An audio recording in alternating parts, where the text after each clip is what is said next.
Welcome to the Kids Biz Podcast, your go-to source for unlocking the secrets to success in orthodontics and pediatric dentistry. Each episode, we bring you expert guests who share innovative strategies and insider tips to help your practice thrive. Whether you're looking to enhance patient care, boost your marketing, or stay ahead of industry trends, we've got you covered. Join us on this exciting journey to elevate your practice and make a lasting impact in the lives of your young patients. Let's dive in. In our inaugural episode of the Kids Biz Podcast, Dr. Ashley Kissling and I welcome our first guest, Dr. Billy Arnold. We discuss the importance of collaboration in pediatric dentistry and orthodontics and the need for expanded resources in the field. We explore the significance of tongue position, airway, building referral networks, and the role of preventative care in improving patient outcomes. The conversation also highlights the power of social media and community connections in marketing pediatric practices, as well as the future direction of healthcare towards a more collaborative and preventative approach. We truly hope you enjoy our first ever Kids Biz Podcast. Dr. Ashley. Good morning. Good morning. I am so excited. This is our first official podcast recording. It is. I'm very excited. Yeah. A little nervous, but very excited. Well, I think the excitement is felt on both sides, and the first ever Kids Biz podcast recording, and here we go, huh? Let's do it. Yeah. Well, for everybody that's listening, I think having a little bit of insight, just kind of like we thought we might want to talk about how we even are doing this podcast how we know together, how we know each other, like why we're doing this. Yeah. So, do you want to start or do you want me to? Why don't you talk? Because we were talking earlier and I actually had completely forgotten how we met. So you tell everyone how we met and then I'll get into kind of why we started the podcast. Yeah, I will say I did think that maybe it would be a little more memorable, but I thought it was going to be at a conference and me pitching you, and look at me. That's exactly what ended up happening. Yeah. Well, no. So for those of you that are listening, I've been with Wild Smiles for 18 years, and we had a meeting of some doctors that support the company and kind of give us feedback, and we had asked them that if they had any doctors that they might want to invite.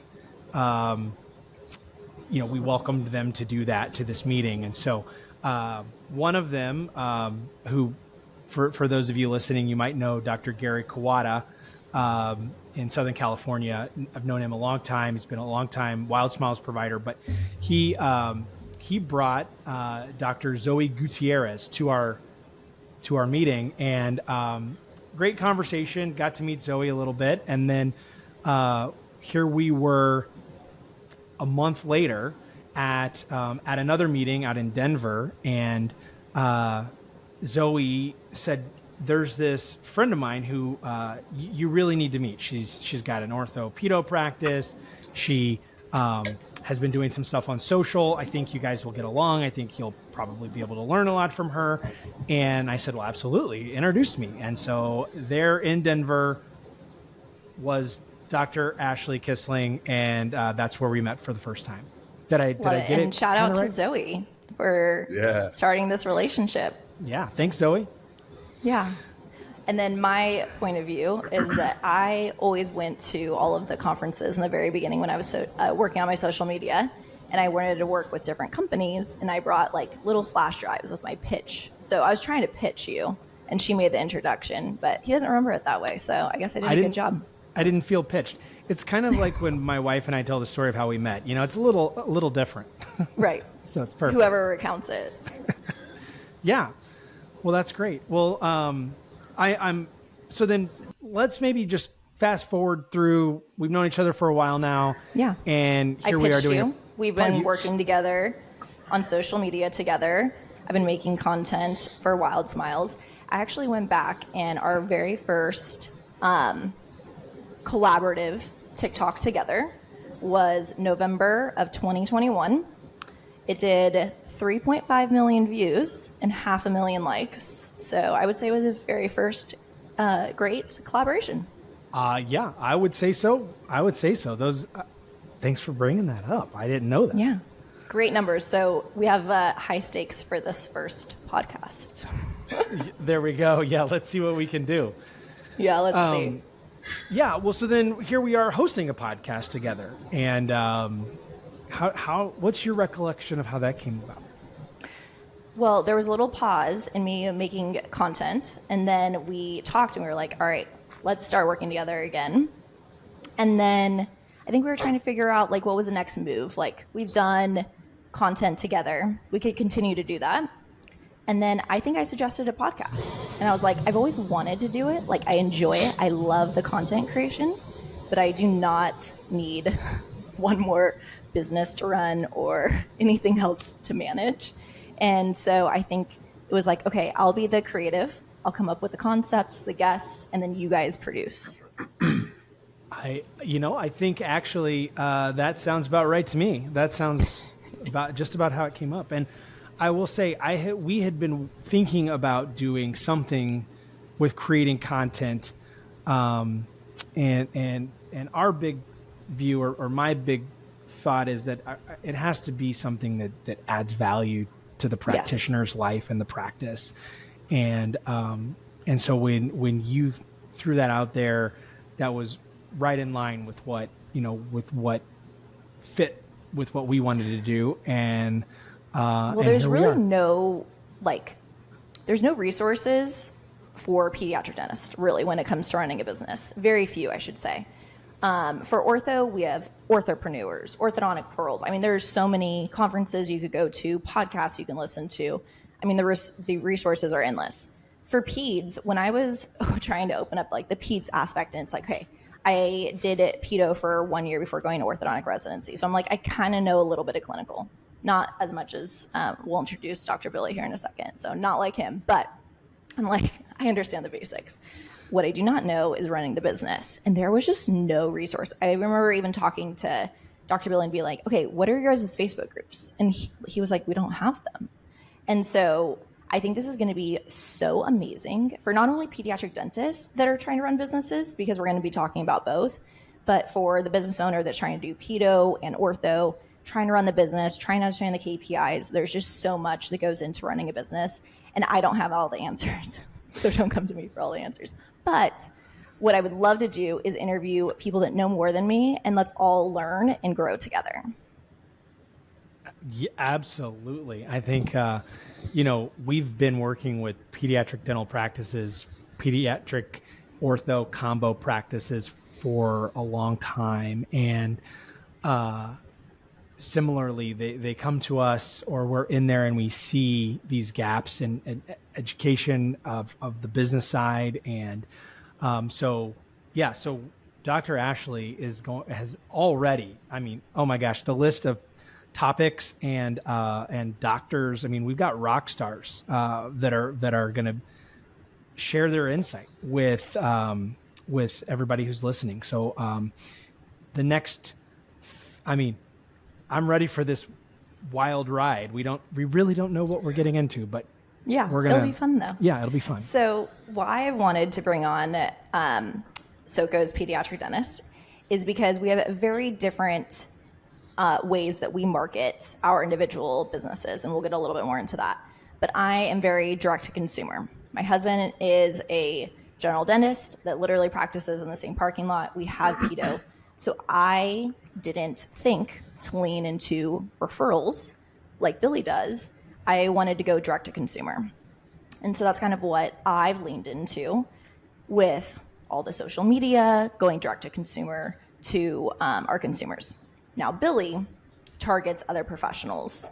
And so I really want to learn from him today about his unique referral system. I mean, literally, I'm a first-time mom. And so I'll go to these like mommy things, and it is crazy to me. I'll like talk about someone, they're like, oh, you own SoCo. Oh, you know Dr. Billy? Like, he literally knows all the professionals in this world in our area, and it's so impressive. So I cannot wait to introduce Dr. Billy Arnold, our pediatric dentist, and then he has his own separate business as well. So Billy, do you want to talk a little bit about yourself? Sure. Well, thanks for having me. I'm excited and nervous for this opportunity, but grateful to be here. And Davin, it's very nice to meet you. Um, what would you like to know about me? Well, okay, so Billy, how we first met, because I feel like a lot of dentists too, they don't know how to forge relationships with or partnerships. So I consider you a partner, even though, I own SoCo, but I still consider you a partner because we collaborate together, and my business helps your business helps my business. So when I was first seeking out to start SoCo, I was on a hike with a friend that went to USC, and he introduced me to Billy. He was like, I got this guy, you're gonna really get along with him. So we met, and it just kind of all fell into place. All of a sudden we were going to Cabo for someone's birthday, for Jen's birthday. So it really kind of all just fell into place. I kind of fell off the bandwagon of hanging out with everyone because I got pregnant, and now I'm living the mom life. But for a while, we were hanging out a lot outside with this little group of people. And so, yeah, that kind of just is how we met, was organically through a common friend. And then so tell me, Billy, what is your business, Tongue Ties? How'd you get into that? Tell us a little bit more about that. Yeah, well, first, thanks, Evan, for introducing me to Dr. Ashley. Evan Nahigian, shout out if you need a good GP up in Fresno. Yep. He's the man. So how I got into it was I happened to do my research. For residency, you have to do research. And so we talk about different ideas, and an idea that came up because I had a cousin who had cleft lip, cleft palate, also had some tongue issues. One of the research ideas was ankylosing or tongue tie.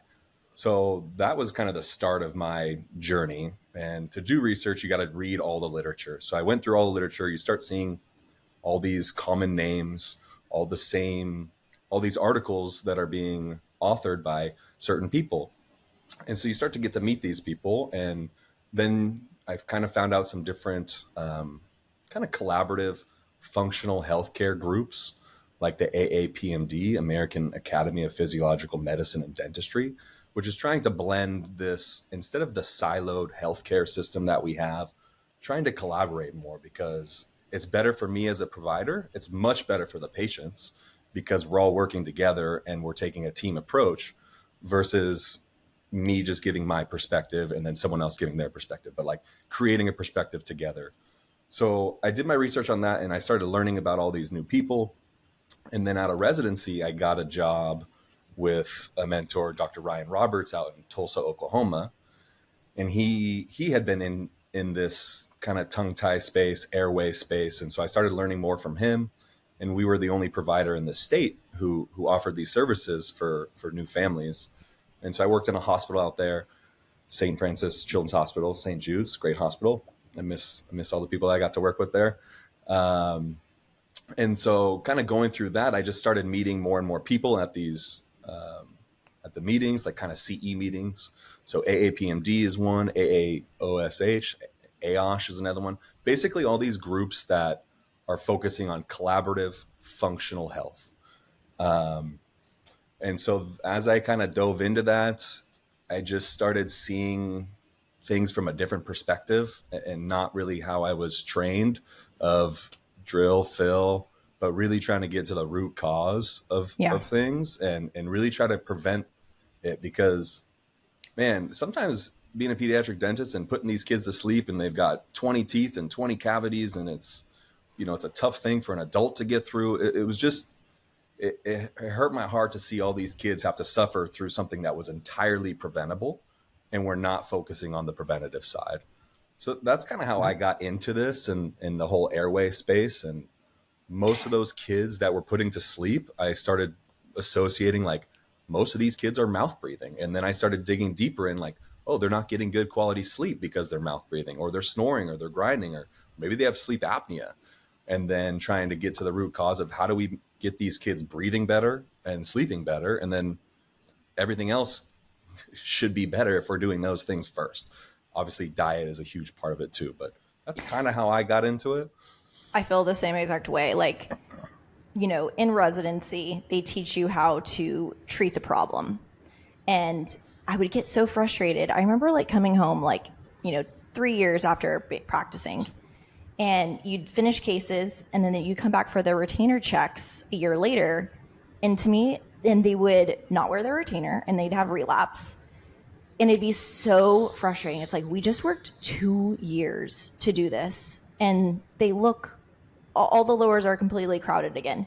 So really kind of working with you, because I went to like an extractionist school, 4 on the floor. And so really, I know you're shaking your head. No more. But like no even extractions. the No things like even the extractions. social media posts that I would do in the very beginning, I remember like saying like snoring is normal, and you're like, oh, snoring is not normal for kids. And so it's just it's common. common. Common Yes. is not normal. Yes. But I've just learned so much from you, and I've really even just changed the way that I practice as well, being more airway focused. And hey, if we could be treating or finding the root cause, then maybe they can grow and develop to where they don't even really need me as much. I've really enjoyed working with you because you've opened my eyes to the airway space. Well, you guys Me too. definitely have a really fun dynamic. And I know Dr. Ashley, obviously I've known you a lot longer, Dr. Billy, a little less time, but I think one of the things that we kind of want to get into just on the podcast in general, but in your specific instance, is a little bit about how the practice works, how you guys work together, because there's a lot of different ways that we've seen orthodontists and pediatric dentists work together. And now I'm talking on like the business side of things, the how does like some of the mechanical things. Obviously, you guys are super aligned in the mentality of how you're treating patients and trying to be preventative, and let's treat the root causes and not just the problems that we're seeing, which is amazing, and 100% agree on all that. And so I don't know which one wants to kind of go first. Maybe Dr. Ashley, because I know you mentioned that like within SoCo Orthopedo, you're the lead there. But I think just talking a little bit from each perspective about that. And also before you answer, shout out to Tulsa, Oklahoma. That is my hometown.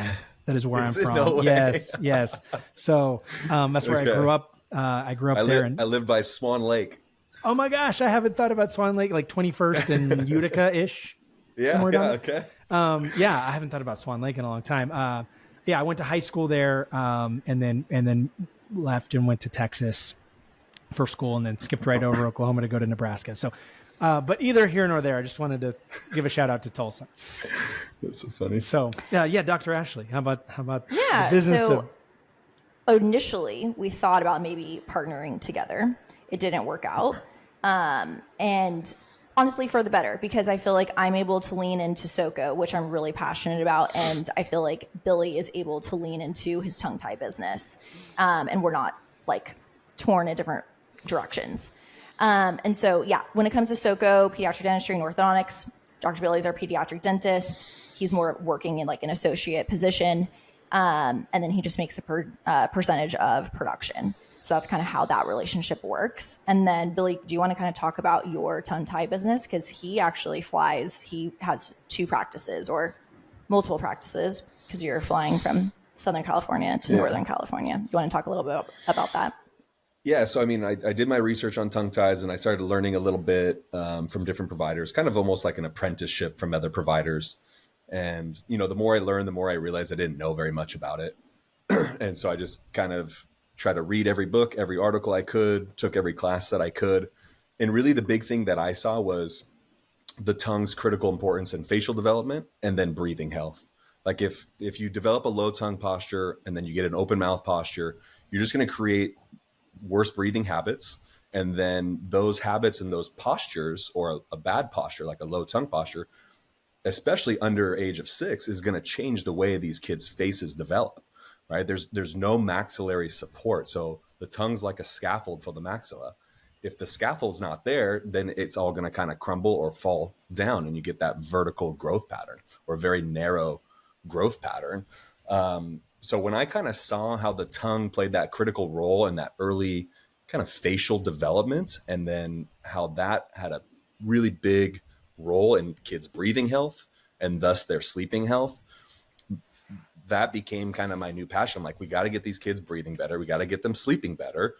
Like, how did you start practicing in the Bay Area performing those tongue ties? Because that's where you first started, even before you started doing them in our practice. Well, so no, we started at SoCo and I started with just adults. So I was doing infants in Tulsa. And then in SoCo, really, we started with just adult functional frenuloplasties. You didn't have the laser at that point. Because I didn't have a laser then. And so a really good speech language pathologist, myofunctional therapist, Melissa Beck, I met at one of these conferences, and then we were on the board together for one of these groups. And so we started collaborating a lot, and I learned a ton from her. Unfortunately, she's moved out of the state now, but we still collaborate and we still talk pretty frequently. So she started kind of referring some patients my way. And I had a really good friend, Katie Marsh King, who's an orthodontist as well in the Bay Area. And someone asked her if she wanted to take over this practice in the Bay, doing tongue ties and doing kind of airway stuff. And she's like, well, I don't really do that, but my friend Billy does. Why don't you call him? And so she kind of synced me up with this doctor in the Bay Area.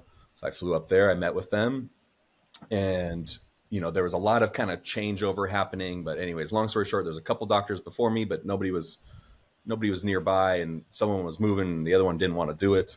And so then I kind of took it over. And then, they have, that office has a laser up there. So then that allows me to do, I like to use a laser for infants. I just think it's cleaner, and a lot of reasons why I think it's better. But so that allowed me to kind of continue working on that side of the business. And then eventually I bought another laser for SoCal, and we started doing more and more at SoCo. But it used to be one day a month, maybe one or two patients. And we really stopped doing them at our practice because of insurance issues. So, Billy is our pediatric dentist, and we're contracted with all the insurances.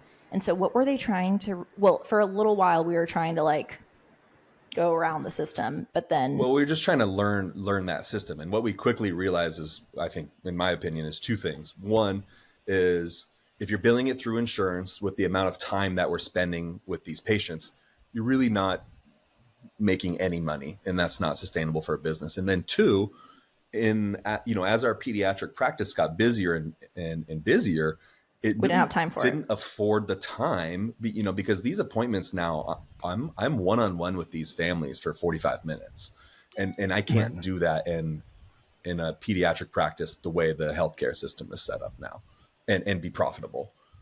Right. So at some point we got busier with the pediatric practice, and I was getting a little bit busier. So then insurance wasn't helping us. So then we kind of separated it out. And so that's how the separate business for the tongue tie came about. Yeah. But, for Ashley and I, I think we started seeing that and focusing more and more on prevention, and really, if I'm helping these young babies and we can start guiding them from birth and helping these new parents that don't know what they're doing, no one's given a manual here. No. And I just had a baby. No one tells you anything. You don't know what you don't know. And I just see family after family having the same struggle. So it's like, okay, how can we help them and empower them from the beginning to give them the knowledge and the resources so they can thrive and not just survive? Our healthcare system is just like, okay, you're good enough. You're not, or it's not bad enough to treat, but we don't focus on optimization and letting these kids thrive. So, and what a lot of people don't know is my daughter, Sloan, actually, I feel like you said that it was one of the worst tongue ties you've actually ever seen, right? Still is. And so Dr. Billy operated on my daughter at 4 days old. And I was so fortunate because, you're in the trenches.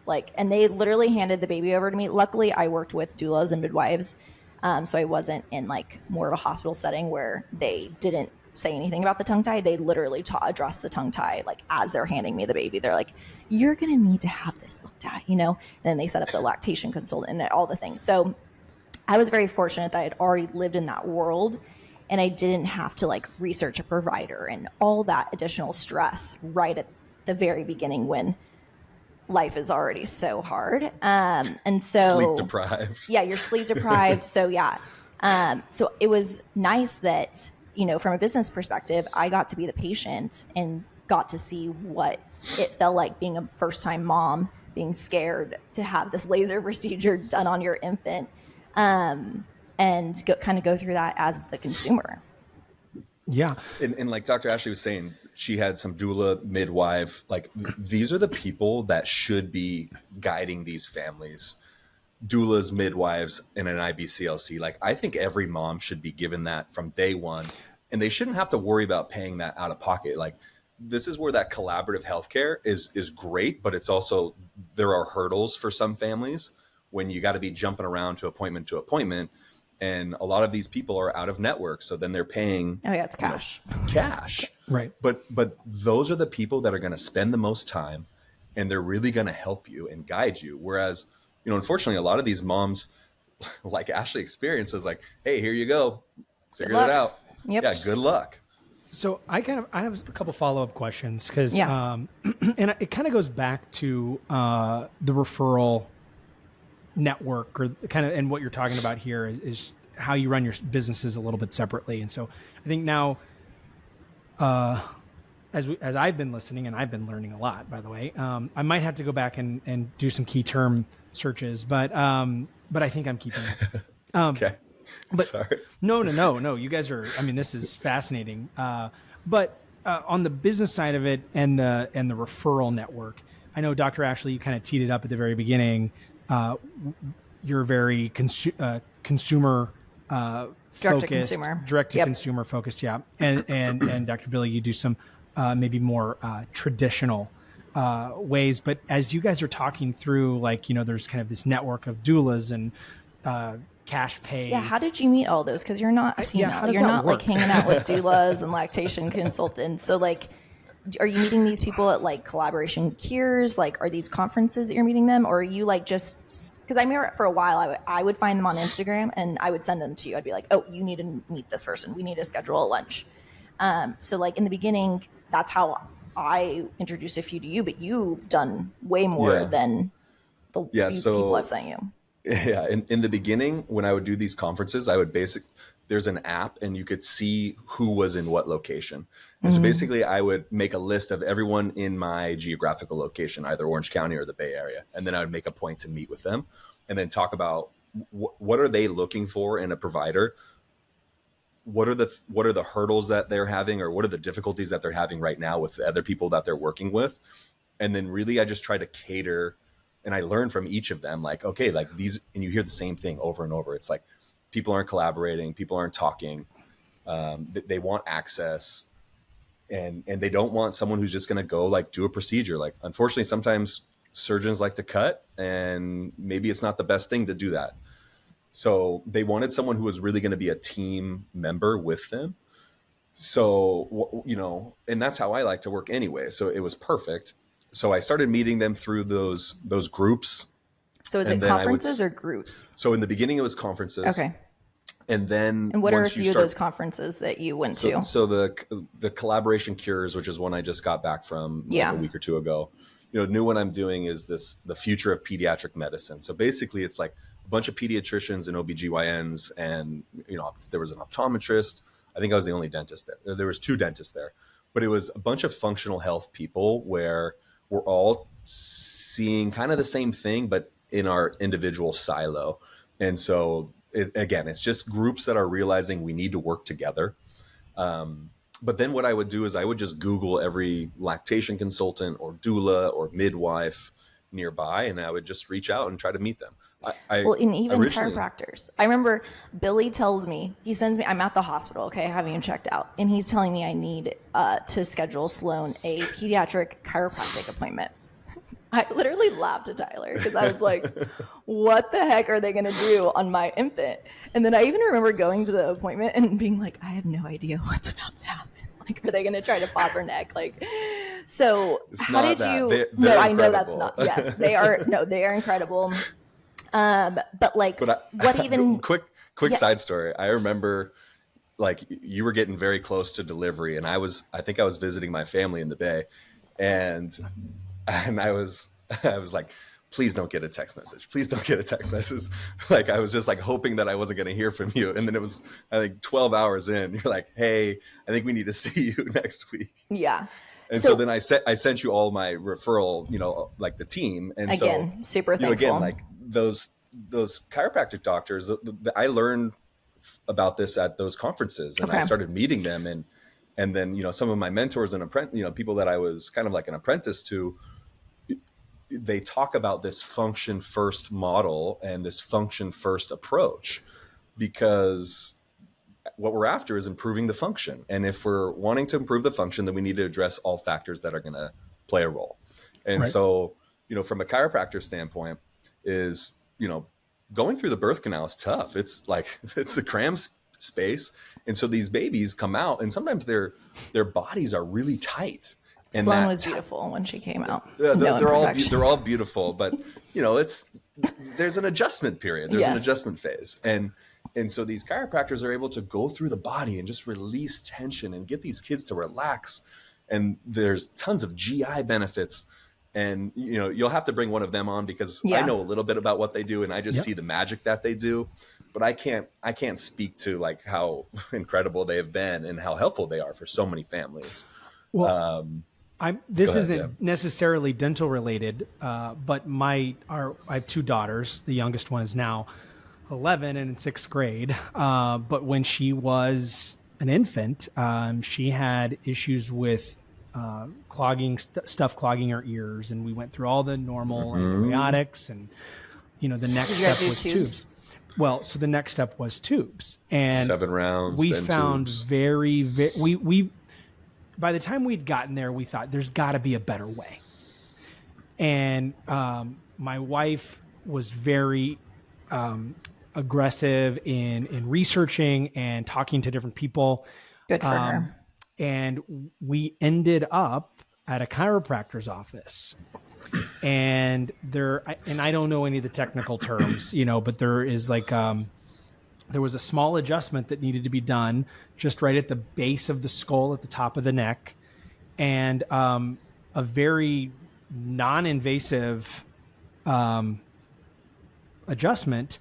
And you could see in her eyes, because of course she couldn't talk at this point, but see in her eyes opened up and she started looking around, and everything just drained. And so we would look in the ears and the infection was gone, the redness was gone.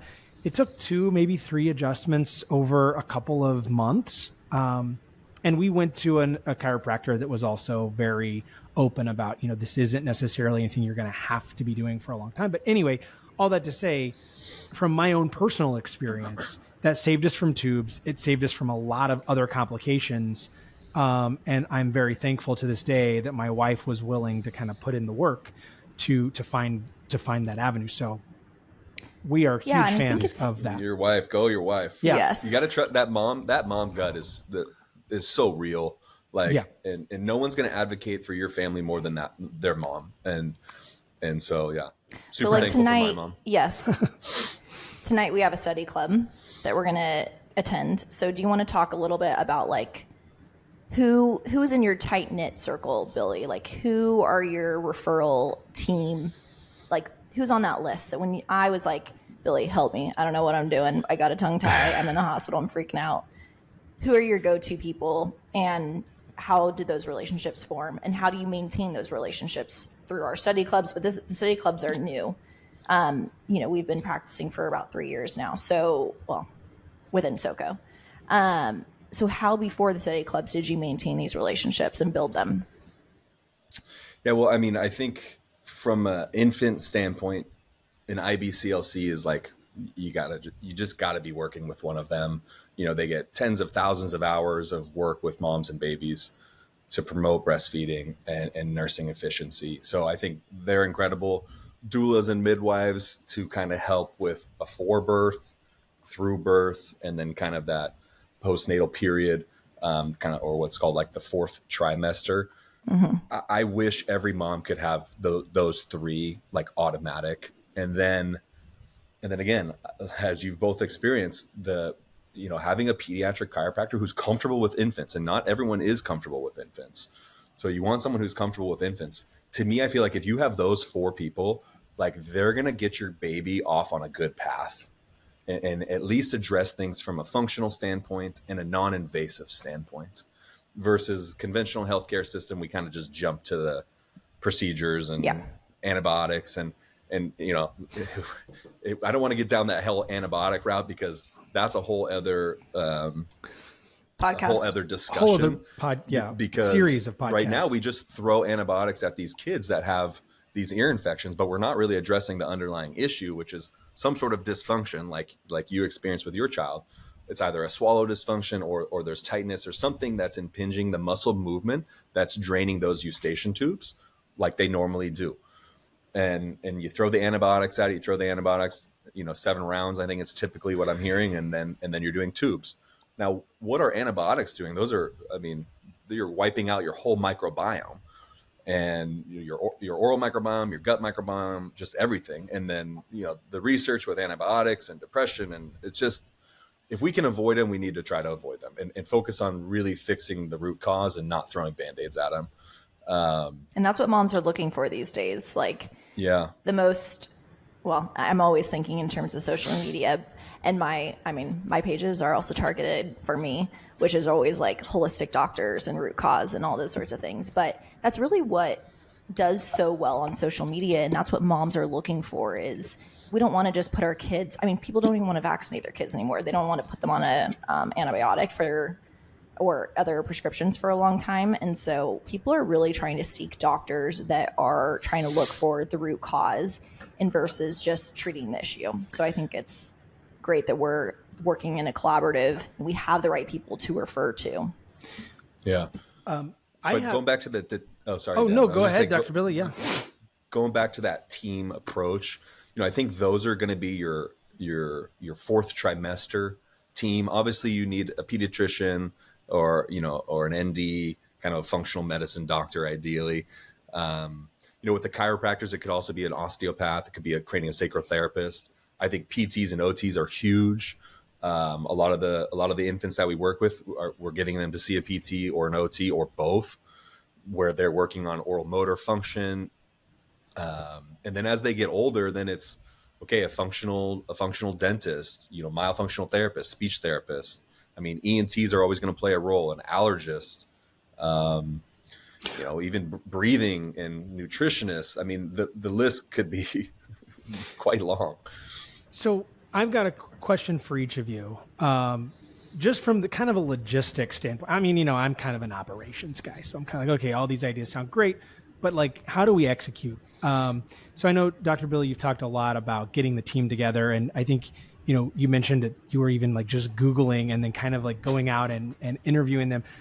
At the very basic level, I know a lot of docs that just seems a little overwhelming in terms of just even picking up the phone and making a phone call. What's some encouragement for some of maybe the younger doctors, maybe established doctors that are listening to this and they're saying oh my gosh, okay, I don't really feel like I have time to do all that, but simple it, boil it down, make it simple for us. Well, I guess then start small, right? I didn't meet 40 people at once. I met one person and trying to just find one like-minded person. And what I learned is every single person I meet, I learn a lot from. And I think they're probably learning from me. And so it's mutually beneficial for both of us, in our professional lives, but it's also going to be extremely beneficial for every patient that you see after there. So, I guess if you're going to start small, and it depends on what specifically you do, what type of provider you are. For me, it was infants at that time. And, in the beginning, it was more speech language pathologists. So I focused on speech language pathologists from the very beginning, and especially ones who were dual trained in myofunctional therapy. So I just, chose one, and I tried to meet one a week or one every other week. And so for me, when I'm going back and forth to the Bay, I would try to meet, I fly in Thursday night, I work Friday, and then Friday afternoon, I would try to set up one appointment, with one of those providers. Perfect. Yeah. For me, it was text and phone calls, and, it's just quick text. It doesn't take a lot of time, but it does. Once you start meeting everybody, it's, sometimes I'm on the phone for 3 hours after work talking with different providers about different patients.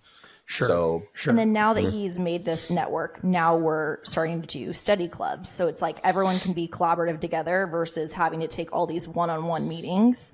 And then, from a business perspective, how we're kind of doing this to bring in new patients is, I just had a baby. I just went through this whole process with Billy kind of being the team captain of showing me all of these different referrals. And so, I'm like, we're in pediatric dentistry. We are told that, hey, first tooth or first birthday. Well, by the time that they have their first birthday, we have introduced food. They're on their pacifier. They're addicted to the pacifier. I mean, all these habits and so much has already gone on. And so from the business side, I'm like, hey, we need to do prenatal visits. Let's use this network that you have established and let's have them refer their pregnant patients to our office and let's do a prenatal visit. Let's talk to them at the very beginning about baby-led weaning. And there's not going to be any judgment because I'm also a mom who stopped breastfeeding at 5 months when breastfeeding is the best thing you could do for palate and widening. So, I'm not perfect either. No mother is perfect. We're all going to do the best that we can. But if you have the information at the very beginning and set yourself up for success, it's going to be the best option. So do you want to talk a little bit about what we're going to be doing at our prenatal visits? Yeah, I mean, so for me, it was like when I see kids at 4 years old for the first time, just so many of them already have typically 8 cavities. And I've had multiple friends come to me and, we think they're doing the right thing. They think they're doing everything good. And we get that first x-ray and then boom, we've got 8 incipient cavities, which are just small cavities, Davin. Thanks. But they're there at 4 years old. And it's like, okay, so how do we get ahead of, or like go upstream? How do we get in front of this? And so then it was like, okay, if we see these babies and we talk about baby-led weaning and avoiding added sugars for the first 3 years, avoiding all these highly processed carbs, avoiding just a bunch of different things and promoting certain teaching good nasal foods. Hygiene. That's one thing that getting I your learned kid to from you. breathe through their nose, probably one of the best things you could do from day one. But then it's like you could go even further upstream of this, right? So, okay, while we're pregnant, we could be talking about dietary Xylitol. health. You could be chewing xylitol gum, which has been proven to be anti-cavity for newborns when the mom chews it while she's pregnant. You could be getting into nutritional health, vitamin D3, vitamin K2. Like there's something called hypoplastic molars, which is basically these molars that aren't forming correctly and they're like brownish yellow. And depending on the severity, they just like crumble. Do you feel like you've seen an influx in that? I think so. And then when I talk with some other providers, like I was just with Dr. Stacy Whitman over the past 2 weekends, and it was like both of us seem, and she's been doing this a lot longer than I am. She's a great mentor. It seemingly is happening all the time now. And so how do we get further upstream? And so diet during pregnancy. But I mean, if you really want to get way upstream, it's both maternal and paternal diet and mental health and sleeping health, maybe couple months before we're even considering getting pregnant. Well, and that's what I did before I got pregnant. I was in the saunas. I had a whole I guess I went a little crazy, but I was on insane diets and was doing lots of insane things. It's hard. It's so hard. And it's just try to do the best you can. No one's going to be perfect, but progress, not perfection. And the future of healthcare is going to be preventative. It's going to be specific to patients, where we're going to be doing either salivary testing. We're going to be doing microbiome testing, whether that's oral or gut microbiome. We're going to be nutrient testing, genetic testing, food sensitivity testing, GI mapping. Like we're going to get into the specifics and we're going to know exactly what we need to do for each person versus just kind of, all right, here, everybody take this supplement. And even once you get into the supplements, then there's the MTHFR gene. I won't say what most of us call it on the podcast, but we all know. And so, if you have that genetic variant, then the supplements that you need to take are different. They need to be a methylated supplement. So, the earlier we can talking about prenatals, methylated folate. The earlier we can get in with these families who don't know and they're just like excited, but want to know. They're hiring the doulas. They're hiring the midwives. they're seeking that out, we could be another resource for that type of mom.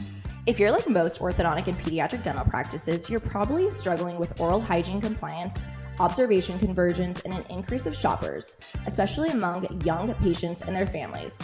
In my practice, Wild Smiles makes converting observation and phase 1 patients easy. Young patients and their shopping families value a personalized experience. When I first added Wild Smiles to my practice, they made inventory and reordering easy, and they even led our team through simple instructions on integrating Wild Smiles into our existing systems. So we saw an immediate success. Grow your early orthodontic patient population with Wild Smiles to combat boring traditional braces and expensive phase 1 aligners. Check out wildsmilebraces.com/doctors to choose the customizable Easy Start Kit that's right for your practice. Mention code KidsBiz to save 10% off your first order. So, Dr. Billy, I mean, we've talked a lot about, like on your side about how you've kind of found the team and put them together. And one thing, and Dr. Ashley, now you mentioned early on that like, you know, you are direct to consumer, whatever. I don't, if people are listening to this, I mean, I would say most people know who you are. You're being very modest. You have a large following on social media. You've created a lot of really great content for your practice. You've been very progressive in the content that you do create. That's educational, entertaining, and unique to your practice. You're very on brand. As I'm and I'll hearing get a little you guys, bit into that too. well, and so that's kind of what I wanted to talk a little bit about is so now that we've kind of talked a little bit about the team that you guys have put together, some of the issues that we're solving for, as you look to actually leverage this information to get patients through the door, to get the right patients through the door that you're wanting to treat, that are needing the services that you guys are providing.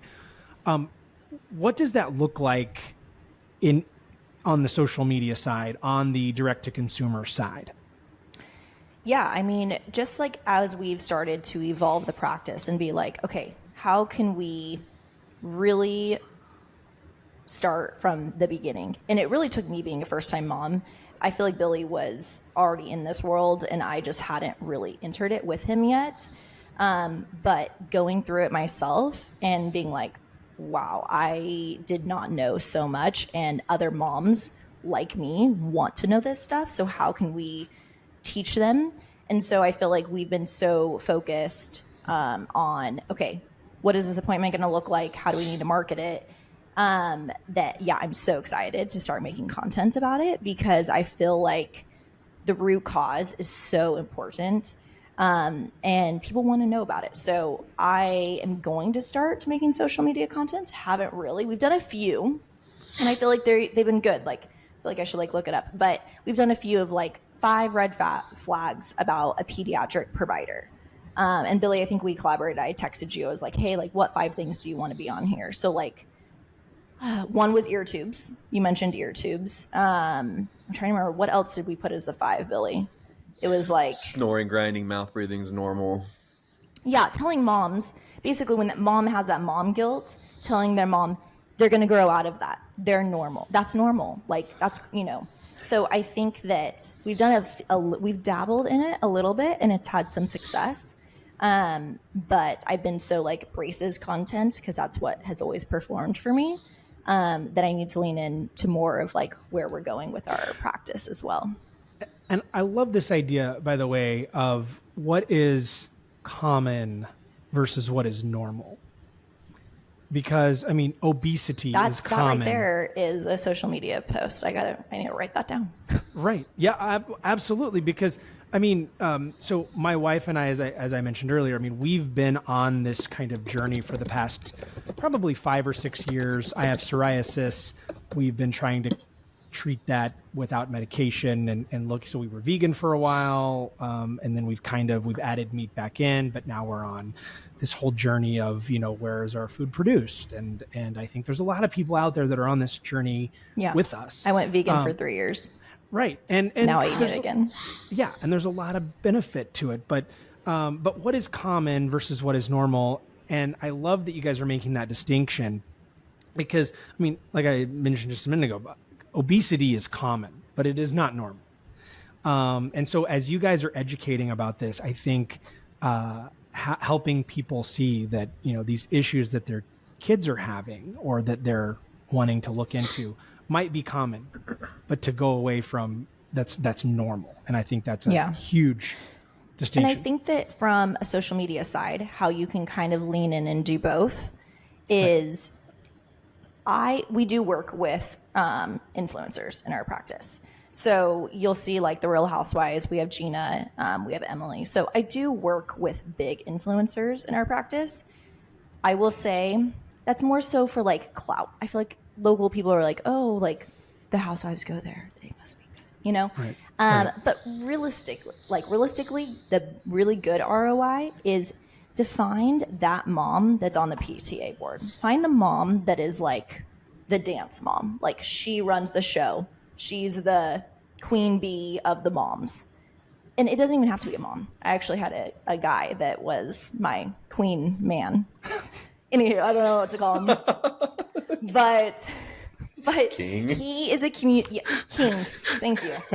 He was our community king. But he had in RMV, he ran the show. Everyone knew who he was. And he puts on all the events. He is a local realtor.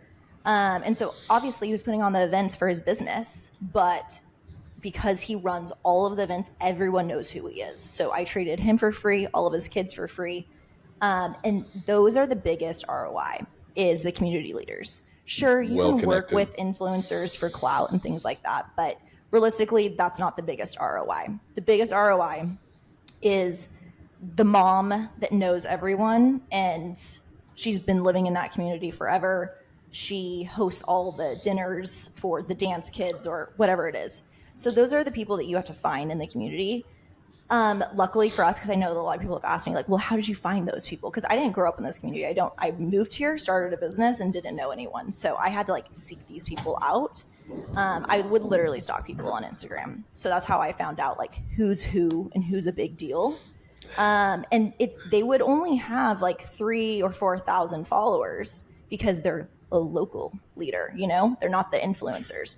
But you just have to do some research. We also have a local magazine, and they always put like kind of the who's who on the front of the magazine. And so I would always seek those people out and start following them on social media and then kind of see who they were. So I was a little bit of a stalker, but it worked. So we have a lot of community leaders in our practice.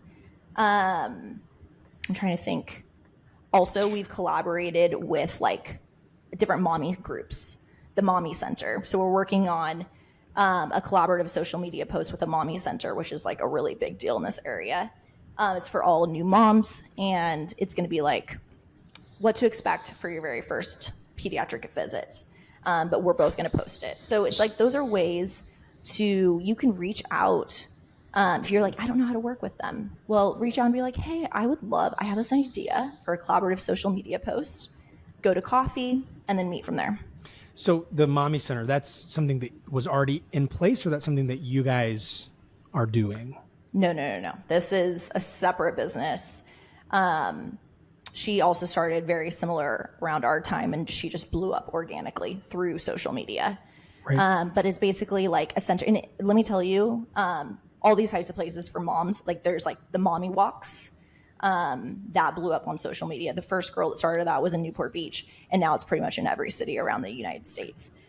So in your town, there's probably a mommy walk. Reach out to them, collaborate with them. And then there's probably mommy centers, and it's basically for like first time moms that like you had a kid before all of your other friends and you don't have mom friends. Basically, you can go to this mommy center and they're going to like teach you classes. So like we're going to go teach a class at the mommy center, showing them signs and symptoms of like, X, Y, and Z. So there's different ways to collaborate, and if you are providing value for them, they're going to want to work with you. I think that's a huge insight, because I think so many people are afraid, and I don't know if afraid is the right word, but they're hesitant to step out of the kind of what's always been done and what's been proven. And I think in today's world, especially in the specialties of orthodontics and pediatric dentistry, and where they combine, we have to be thinking outside the box. We have to be looking at these ways.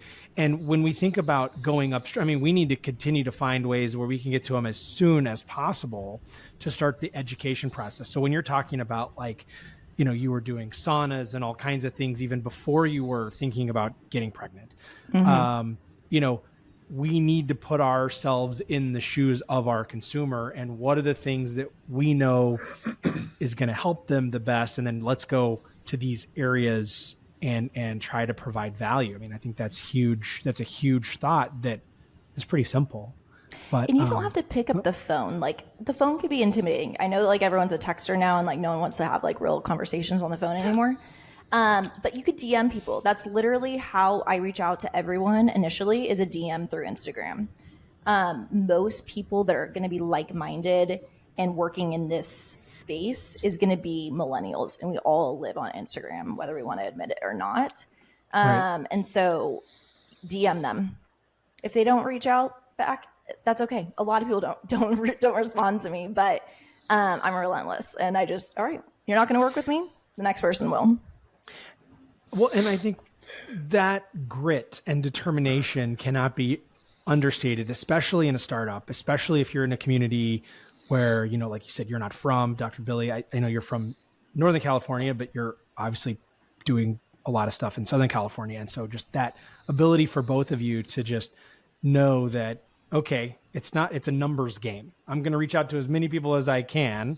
And I think in the practice life of a lot of doctors that have come out of dental school and then have gone on to specialty, they get, everything's kind of been dropped in their lap. They've worked hard. I'm not discounting the amount of work, but just, it's maybe to this point it's been easy.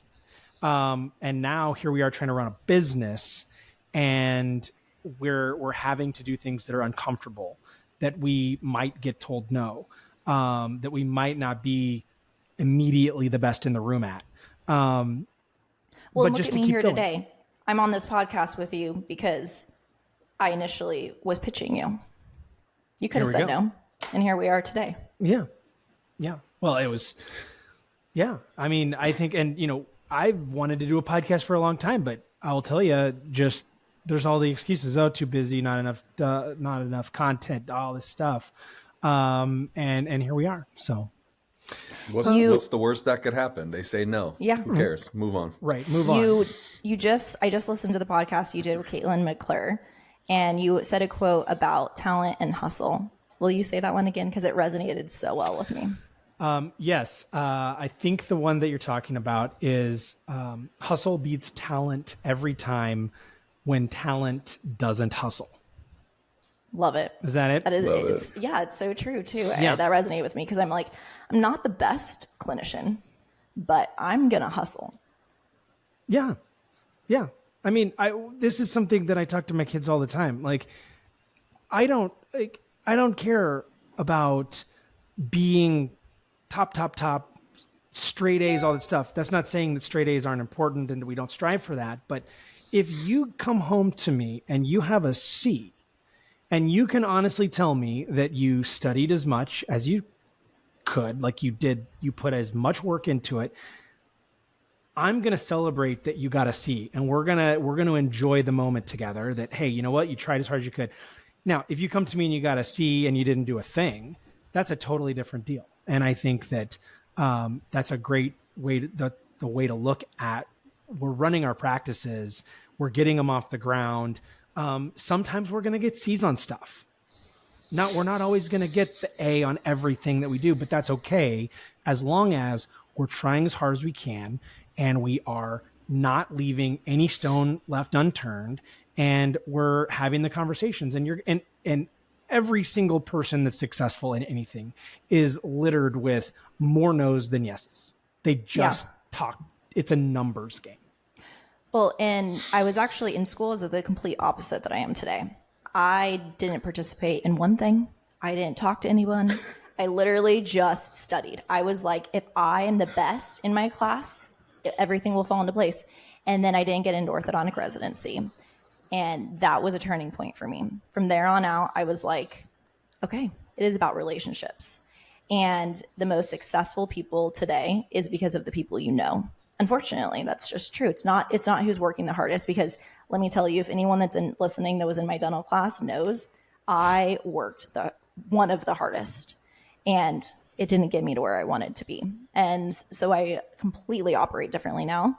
Of course, I want to be the best, but I'm not going to go to all the CEs of how to practice the best, because the consumer doesn't know that. They know the experience that you give them, how they make you feel.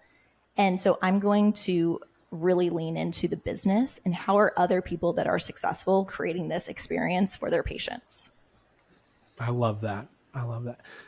Dr. Billy, it has been wonderful to meet you, to talk to you, to get your insights. I think, I know I've learned a lot. Again, I'm going to have to even go look up some of this stuff. I might have an offline conversation with you, but I know that those that are in the biz, on the pediatric dental side, certainly, I know picked up a lot of value.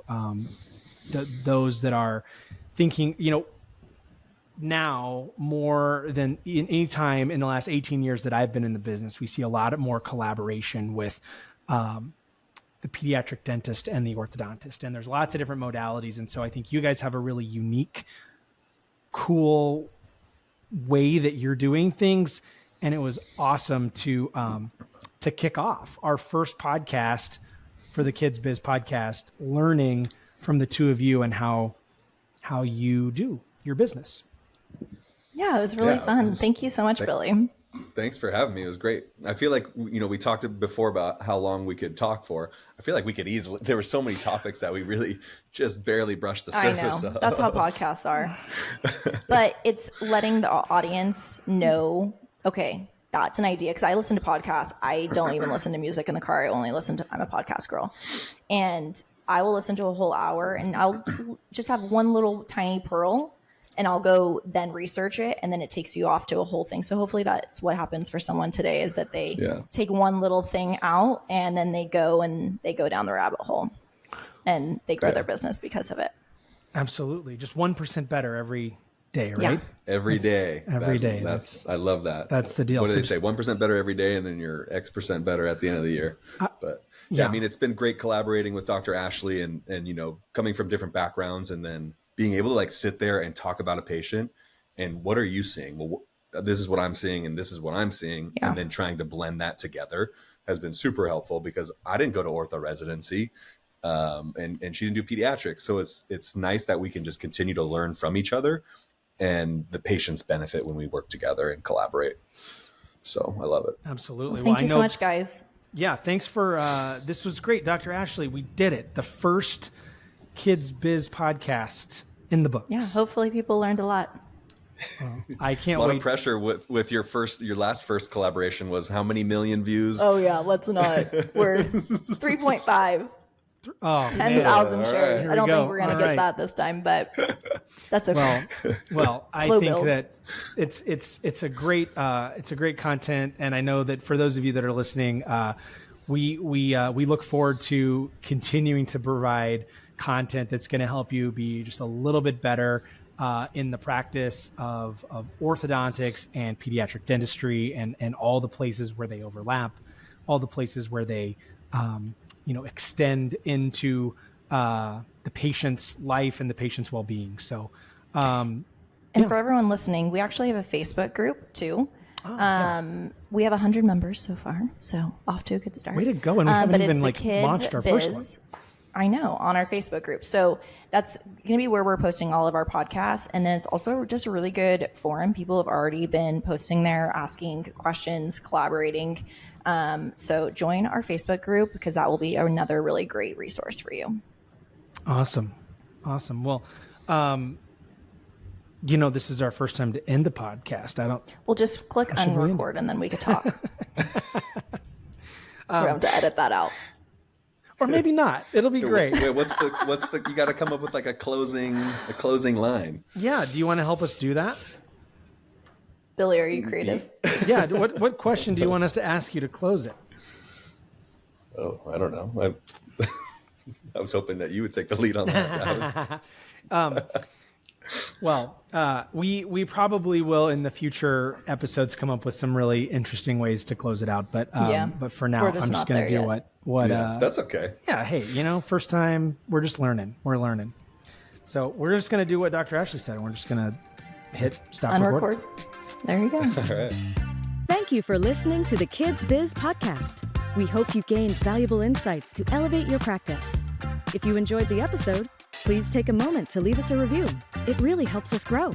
Want to dive deeper into our community?